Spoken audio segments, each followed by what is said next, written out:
Мы не смеем да заборавиме дека македонскиот јазик е официјален јазик на оваа држава по начин.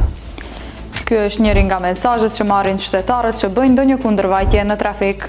Gjithçka që shkruhet këtu është në gjuhën maqedonase. Por kjo padrejsi që u bë qytetarëve të Maqedonisë së Veriut nuk kaloi as në gjykatën kushtetuese. Gjykata hodhi poshtë iniciativat për vlerësimin e kushtetueshmërisë së ligjit për kundërvajtje në komunikacion. E mes tjerash, në këto iniciativa kërkohej që njoftimet të dërgohen edhe në gjuhën shqipe, pasi edhe shqipja është gjuhë zyrtare. Debati u ndes pas deklaratave të kryetarit të gjykatës kushtetuese, Darko Kostadinovski, i cili tha se me logjik do të ishte që mesazhet të dërgohen vetëm në gjuhën maqedone dhe në gjuhën angleze. Зашто не смееме да заборавиме дека македонскиот јазик е официјален јазик на оваа држава по начин.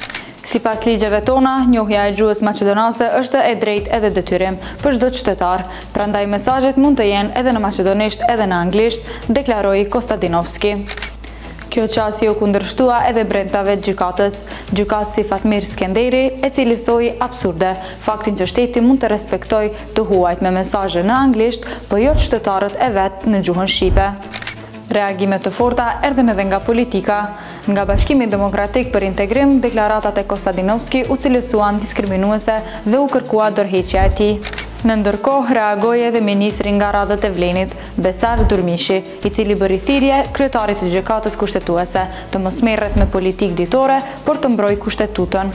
E kështu debati për sistemin Safe City, që fillimisht lidhej me kamerat dhe kundërvajtjet në trafik, është shndruar në një përplasje të fortë politike dhe institucionale për statusin dhe përdorimin e gjuhës shqipe në Maqedoninë e Veriut. E për më shumë informacione na ndiqni në platformat tona online në Facebook, TikTok, YouTube dhe Instagram. E shihemi në videot e radhës.